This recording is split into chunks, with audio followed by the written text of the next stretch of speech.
Newsroom লাইভের শুরুতে যে খবরে নজর, পশ্চিমবঙ্গে ভোট ঘোষণা মার্চে। সিইও জানিয়েছেন 28শে ফেব্রুয়ারির মধ্যে এসআইআর প্রক্রিয়া শেষ করার জন্য সব রকম চেষ্টা করা হবে। ফেব্রুয়ারি 28শে মাস, ফলে ভোট ঘোষণা মার্চেই।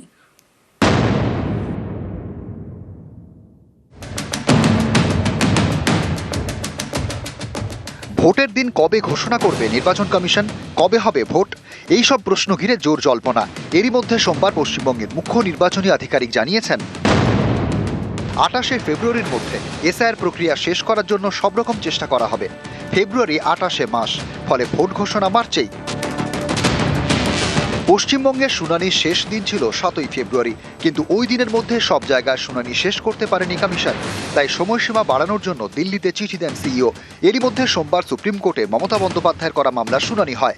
শুনানিতে স্ক্রুটিনির জন্য ন্যূনতম আরও 7 দিন সময় দিয়েছে শীর্ষ আদালত, অর্থাৎ চূড়ান্ত ভোটার তালিকা প্রকাশ করার দিনও পিছোচ্ছে। খসড়া তালিকা বেরোনোর পর যুক্তিগ্রাহ্য তথ্য বিভ্রাটের তালিকা ধরে ভোটারদের হিয়ারিংয়ে ডাকছে নির্বাচন কমিশন। এই তালিকায় নাম রয়েছে প্রায় 1 কোটি ভোটারের। রোজই রাজ্যে নানা প্রান্তের শুনানি কেন্দ্রে দীর্ঘ লাইন। এই পরিস্থিতিতে সংশয় দেখা দেয় আদৌ শুনানির সময় শেষ হবে কিনা। শনিবার যেদিন শুনানি শেষ হওয়ার কথা ছিল, সেদিনই সিইও দপ্তর জানিয়ে দেয় বেশ কয়েকটি বিধানসভা কেন্দ্রে শুনানি বাকি। তাই শুনানির জন্য আরও 7 দিন সময় চায় সিইও দপ্তর। এই শুনানির সময়সীমা পিছলে অন্যান্য সব ডেডলাইনও পিছবে। এরই মধ্যে দিন সুপ্রিম কোর্ট চূড়ান্ত ভোটার তালিকা প্রকাশে আরও অন্তত 7 দিন সময়সীমা বাড়িয়েছে। এদিকে এদিনই সিইও জানিয়েছেন এসআইআর এর সব কাজ 28শে ফেব্রুয়ারির মধ্যে শেষ করার চেষ্টা হবে। এতেই স্পষ্ট পশ্চিমবঙ্গে বিধানসভা ভোটের ঘোষণা হবে মার্চে। নিউজ 18 বাংলা।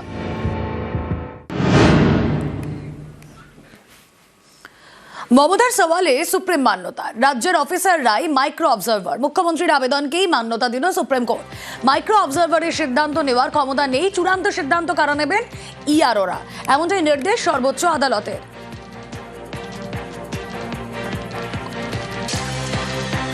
মুখ্যমন্ত্রীর আবেদনকেই মান্যতা সুপ্রিম কোর্টের। কথা বলবো বিশ্বজিৎ, প্রতিনিধি রয়েছেন সঙ্গে। বিশ্বজিৎ, একদমই অবশেষে 4 ফেব্রুয়ারি যে মুখ্যমন্ত্রী মমতা বন্দ্যোপাধ্যায় রাজ্যের হয়ে যে সওয়াল সুপ্রিম কোর্টে করেছিলেন, অর্থাৎ শীর্ষ আদালতে, যে এই রাজ্যের যে এসআইআর প্রক্রিয়া হচ্ছে সেটা অন্য রাজ্যের তুলনায় কেন ভিন্ন হচ্ছে, মাইক্রো অবজারভার কেন অন্য রাজ্য থেকে আনা হচ্ছে, অর্থাৎ এই মাইক্রো অবজারভারের যে ভূমিকা সেটা নিয়ে প্রশ্ন তুলেছিলেন মুখ্যমন্ত্রী।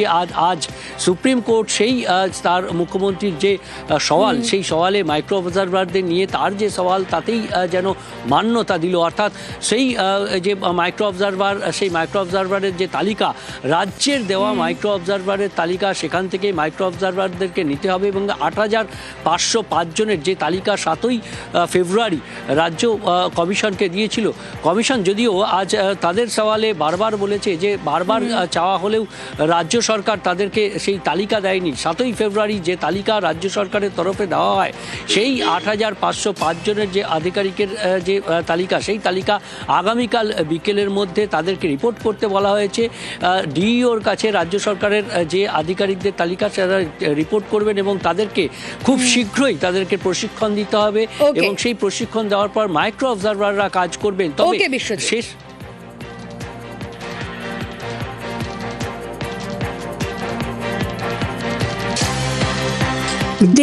ERO has no power now. They have superseded all the power from DO, ERO, BLRO.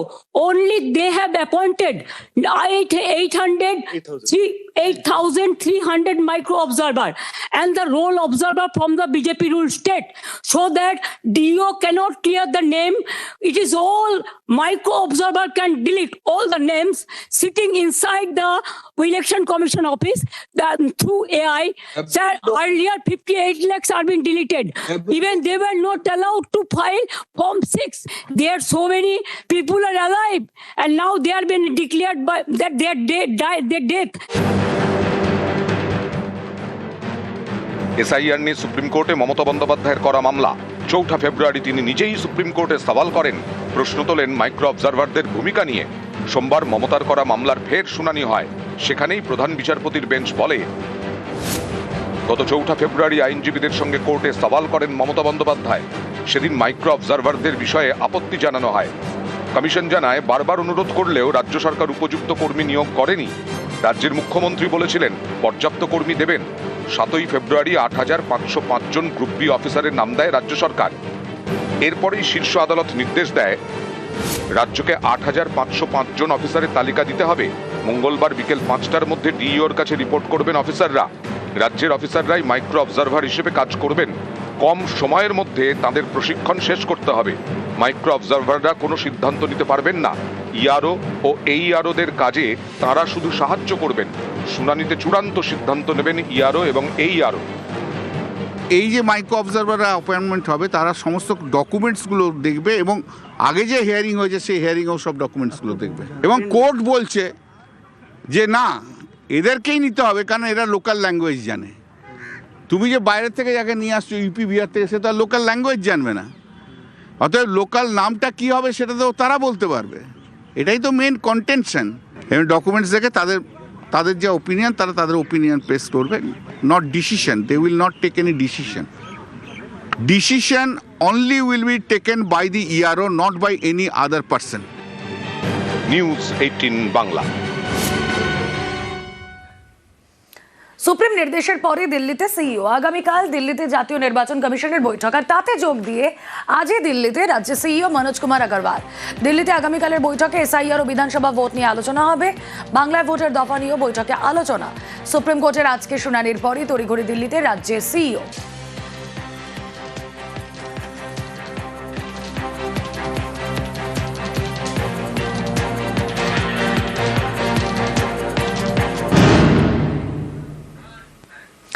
SIR শুনানিতে মুখ্যমন্ত্রীর আবেদনকে মান্যতা সুপ্রিম কোর্টের।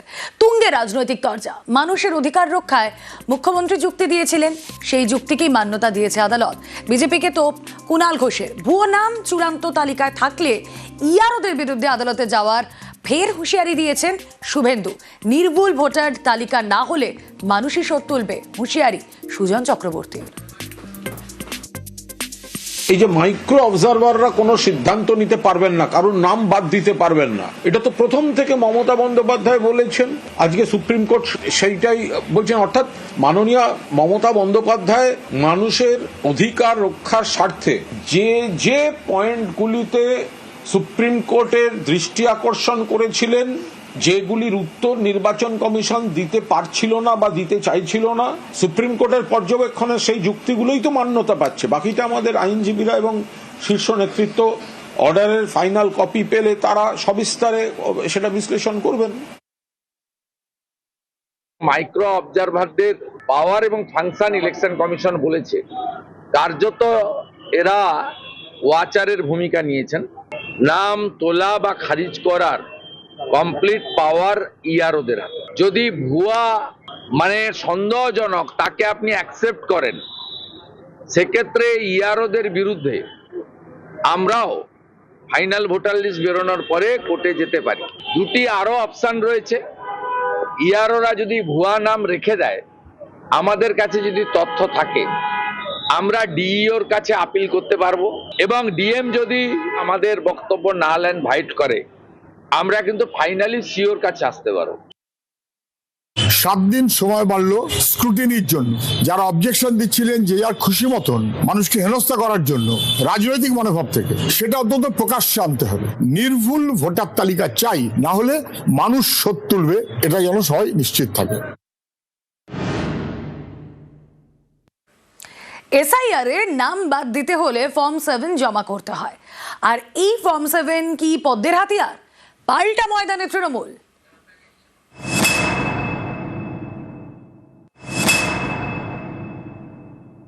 একটা গাড়ির ভেতরে 9-10 হাজার ফর্ম নিয়ে গেছে, সব ডিলিট করার জন্য।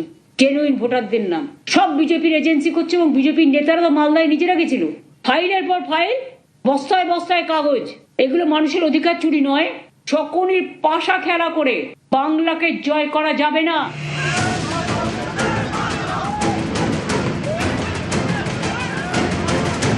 ফর্ম 7 এ নিয়েও তৃণমূল বিজেপি তরজা তুঙ্গে। শুরু থেকেই পদ্ম শিবির ফর্ম 7-এর শান দিয়েছে।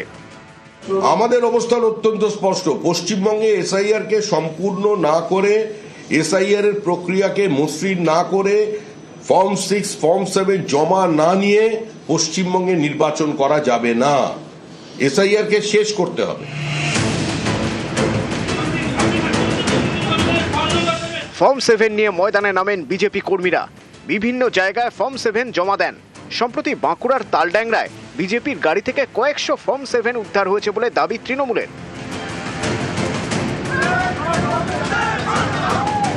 ফর্ম 7 জমা দেওয়া নিয়ে বিভিন্ন জেলায় বিজেপি তৃণমূল অশান্তিও হয়।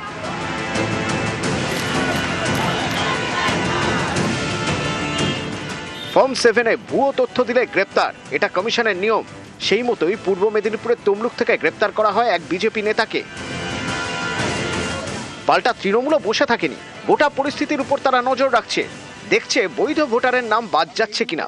এই যেমনটা অভিযোগ উঠেছে সোমবার উত্তর 24 পরগনার ঘোলায় ভুল তথ্য দিয়ে 215 জনের নাম বাদের জন্য ফর্ম 7 জমা দেওয়ার অভিযোগ।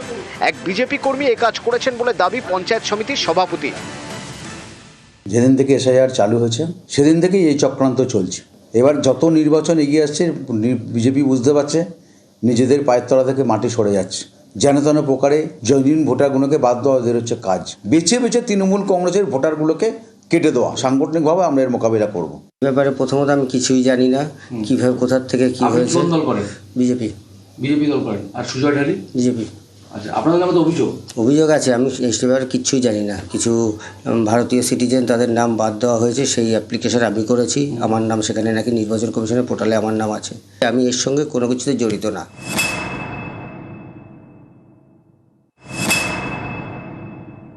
হাজার হাজার ফর্ম 7 গাড়ি থেকে, বিজেপির গাড়ি থেকে উদ্ধার হচ্ছে। তৃণমূলের ভোটার পেলেই তাদের নাম উড়িয়ে দেওয়ার জন্য ফর্ম 7-কে ব্যবহার করছে। ফলে তাদের কর্মীরা, তাদের তো বাইরে থেকে অনেক কর্মী আনছে। আবার জনগণের সঙ্গে সম্পর্ক নেই। ভোট দেয়া মানে বিজেপির বিরুদ্ধে মানুষ ভোট দেবেন জানেন, সেই জন্য বৈধ ভোটারদের হ্যারাস করছে, ফর্ম 7-টাকে সেই জন্য ব্যবহার করছে। এসআইআর হবেই, নো এসআইআর নো ভোট। এবং যে ফর্ম 7 আমরা দিতে পারিনি তৃণমূলের আক্রমণের কারণে, পুলিশের আক্রমণের কারণে, সেই বিষয়েও সুপ্রিম কোর্টকে নজরদারি করতে হবে। গণেশ কুমার সাহেবকে সে ব্যাপারে সিদ্ধান্ত নিতে হবে। নির্বাচন কমিশনার একবার পশ্চিমবঙ্গে আসুন। নিউজ 18 বাংলা।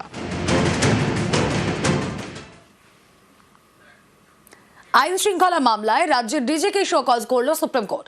ব্যক্তিগত হলফনামা দেওয়ার নির্দেশ সর্বোচ্চ আদালতের। আইন শৃঙ্খলা রক্ষায় যথাযথ পদক্ষেপ না করার অভিযোগ, সেই অভিযোগের ভিত্তিতে ডিসিকে শোকজ ও হলফনামা দিতে নির্দেশ শীর্ষ আদালতের।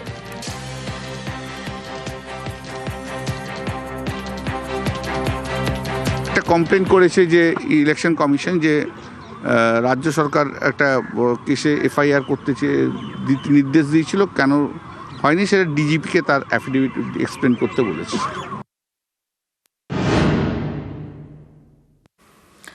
মায়ের মৃত্যুর পর চোখদান, আর তা করে গ্রেফতার হতে হলো। অঙ্গ বিক্রির অভিযোগ তুলে পুলিশে নালিশ করেন প্রতিবেশীরা। তার ভিত্তিতেই গ্রেফতার মৃতের সমাজকর্মী ছেলে সহ 5।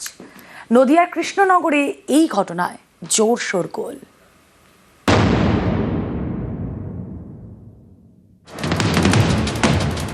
হার্ট অ্যাটাকে মারা গিয়েছেন মা, মায়ের চোখ দান করেন শিক্ষক ছেলে। এর জন্য তাকে গ্রেপ্তার করে ফেলল নদিয়ার কৃষ্ণনগরের কোতোয়ালি থানার পুলিশ।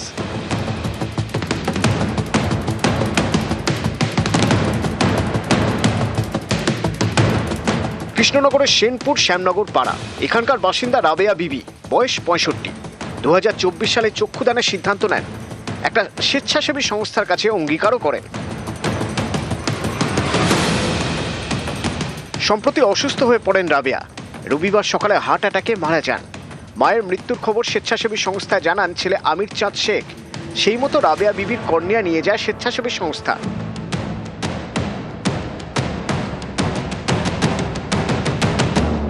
এখান থেকেই বিতর্কের শুরু।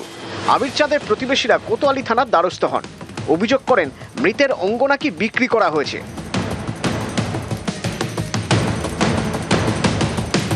এই অভিযোগ পেয়ে সক্রিয় হয়ে ওঠে পুলিশ। মৃতের 2 ছেলে সহ পরিবারের 5 জনকে গ্রেপ্তার করে। আমার মনে হয় এখানে একটা বড় কোনো একটা চক্রান্ত চলছে। আমরা বারবার জিজ্ঞাসা করেছিলাম যে যদি দান করে যায় তার তো কোনো পেপারস হবে, সেই পেপারসটা ওনারা দেখায়নি। হ্যাঁ, ইভেন পুলিশে গিয়ে ওখানে ফোন লাগায়। হ্যাঁ, ফোন লাগানোর পরে কিছু লোক বলে যে না, ওনার ছেলেরা দান করেছে, উনি দান করে যাননি। 5-7 জন লোকজন, তারা কার এক কথা হচ্ছে কিচ্ছু না, ভালো কাজ করেছে একটা। হ্যাঁ, এটা হচ্ছে হিংসা প্রতিবারের যেটা বলা হয়। ধৃতদের এদিন তোলা হয় কৃষ্ণনগর আদালতে। তাদের 3 দিন জেল হেফাজতে রাখার নির্দেশ দেন বিচারক। কৃষ্ণনগর থেকে সমীর রুদ্র, নিউজ 18 বাংলা।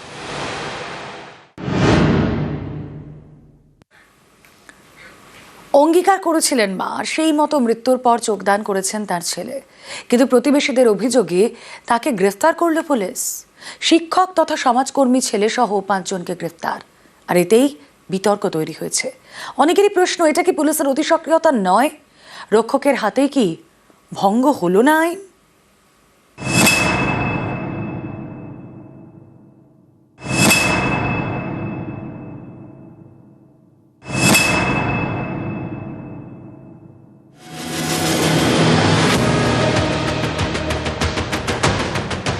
মায়ের মৃত্যুর পর চোখ দান করেছেন, এর জন্য শিক্ষক এবং সমাজকর্মী হিসেবে পরিচিত ছেলেকে গ্রেফতার করেছে পুলিশ।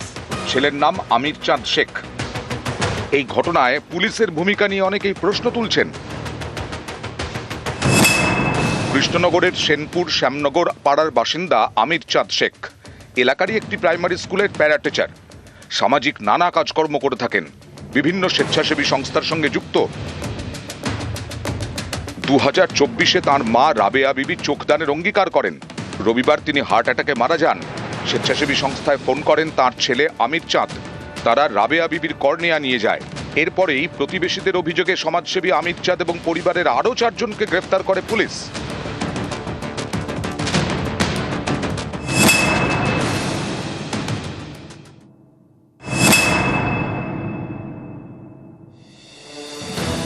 অনেকেরই প্রশ্ন, দেহদান অঙ্গদান করা তো গণতান্ত্রিক অধিকার, তাহলে এই গণতান্ত্রিক অধিকার অনুযায়ী কাজ করার জন্য কেন গ্রেফতার করা হলো?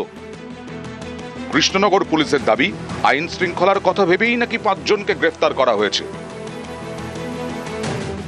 যেরকম অভিযোগ ছিল, এটা একটু সেন্টিমেন্টাল ম্যাটার আছে, একটা ইমোশনাল ম্যাটার আছে। গ্রামে যেটা সিচুয়েশন ছিল, ওকে রেস্কিউ করা আনা হলো, তারপর যেটা এফআইআর ছিল, এটা is a very হিনাস FIR. So on the basis of the FIR, as per the legal procedure, he was arrested and produced before court. অনেকেরই প্রশ্ন, কোথাও এখন বাল্যবিবাহ হলে কি করবে পুলিশ?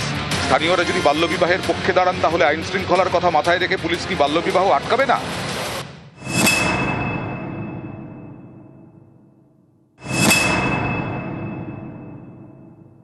তারা যদি ডোনেট করেই থাকে, তাহলে এখানে কোনো অপরাধ হয়েছে বলে অন্তপক্ষে আমি মনে করি না। তিনি যদি তার চোখটাকে দান করতে চান, সেটা তো একটা নোবেল কজ। সেইটা করতে গিয়ে যদি পারিপার্শ্বিক যারা লোকজন আছে, তারা যদি এরকম একটা বোকার মতন কাজ করে, সেটা তো খুব দুঃখজনক। পুলিশের এই গ্রেপ্তারির কোনো কারণ নেই, এটা গ্রেপ্তার বেআইনি গ্রেপ্তার। পাড়া প্রতিবেশী যেখানে কি বক্তব্য থাকতে পারে সেটা আমার বোধগম্য হচ্ছে না।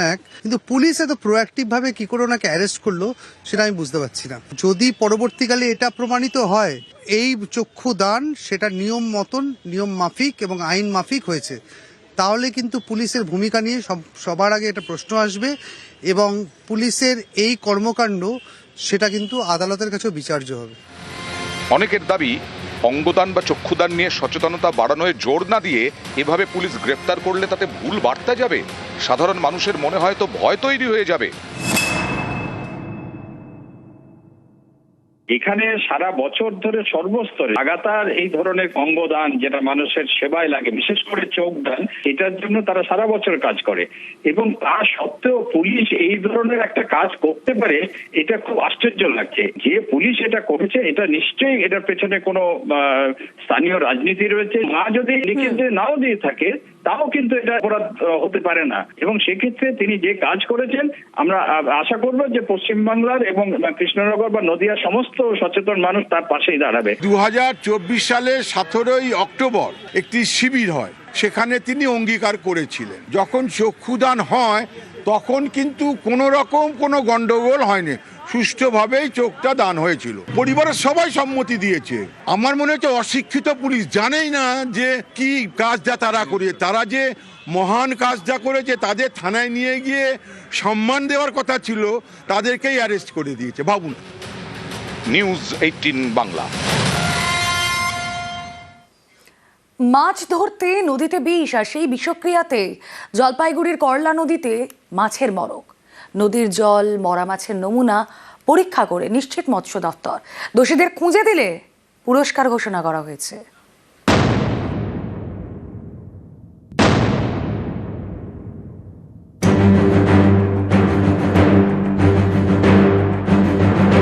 কে বা কারা করলা নদীতে বিষ দিয়ে নদীর সব মাছ, জলজ পোকামাকড়, বাস্তুতন্ত্র ধ্বংস করে দিয়েছে। করলা নদীতে অবৈধভাবে বিষ দিয়ে যে বা যারা এই ঘৃণ্য ধ্বংসাত্মক কাজ করেছে, অবিলম্বে তাদের চিহ্নিত করতে সহযোগিতা করুন। কোনোটা রুই কাতলা, কোনোটা সরপুঁটি, কোনোটা আবার বোয়াল। জলপাইগুড়ির করলা নদী মিশেছে তিস্তায়। রবিবার সকালে করলায় ভেসে ওঠে প্রচুর মরা মাছ।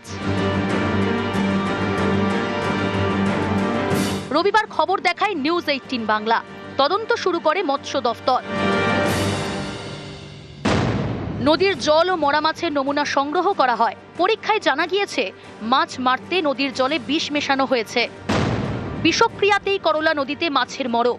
ভেসে ওঠে অন্তত 15 প্রজাতির মরা মাছ। ইতিমধ্যেই আগামী কয়েকদিন করলার মাছ খেতে নিষেধাজ্ঞা জারি করেছে পুরসভা। সেই মাছ যদি কেউ বিক্রি করে আর তারপরে যদি কেউ খায়, সেই মাছে মৃত্যু পর্যন্ত হতে পারে খেলে। দোষীদের খুঁজতে পুরস্কার ঘোষণা করেছে মৎস্য দফতর। এলাকাবাসীদের কাছে আবেদন, এই অপরাধীদেরকে ধরুন বা ধরতে সহযোগিতা করুন।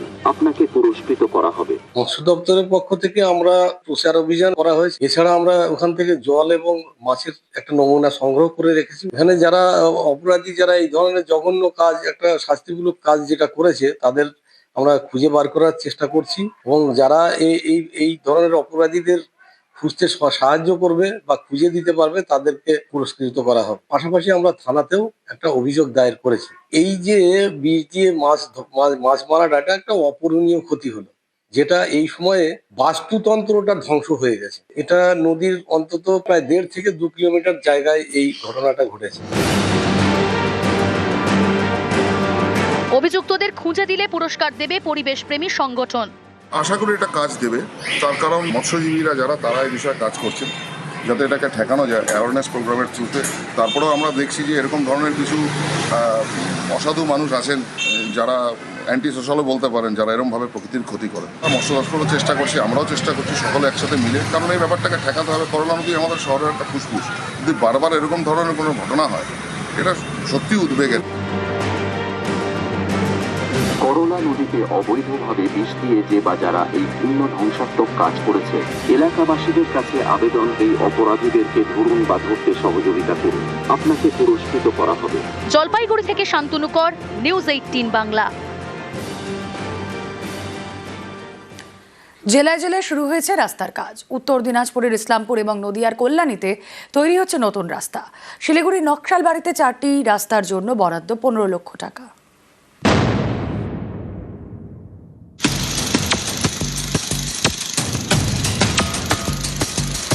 উত্তর দিনাজপুরের ইসলামপুরে কমলগাঁও সুজালি গ্রাম পঞ্চায়েত।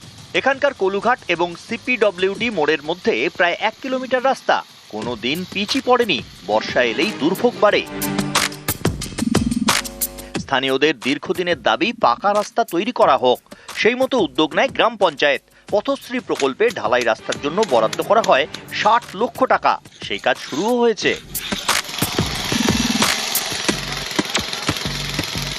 রাস্তা কাদা হচ্ছিল, যাতায়াতে খুবই দিক্কত হচ্ছিল, মুশকিল ছিল। এখন রাস্তাটা হয়েছে, ধন্যবাদ।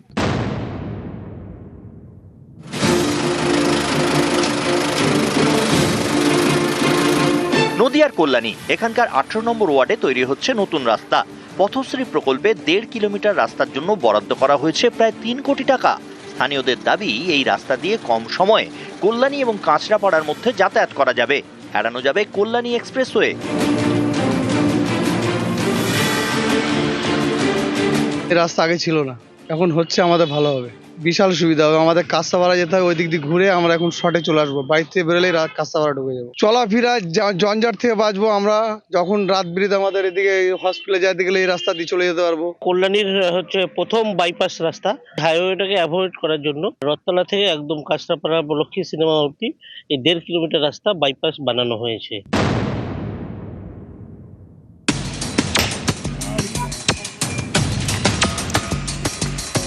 শিলিগুড়ির নকশালবাড়ি, এখানকার মনিরাম গ্রাম পঞ্চায়েত এলাকায় 4টি রাস্তার শিলান্যাস হয়ে গেল।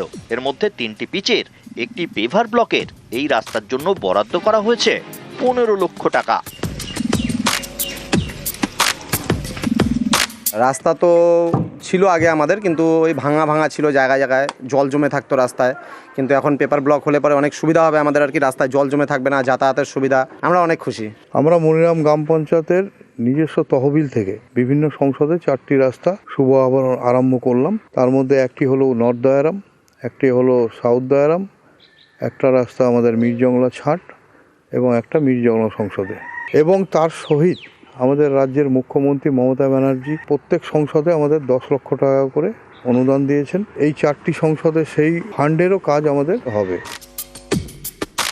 নিউজ 18 বাংলা।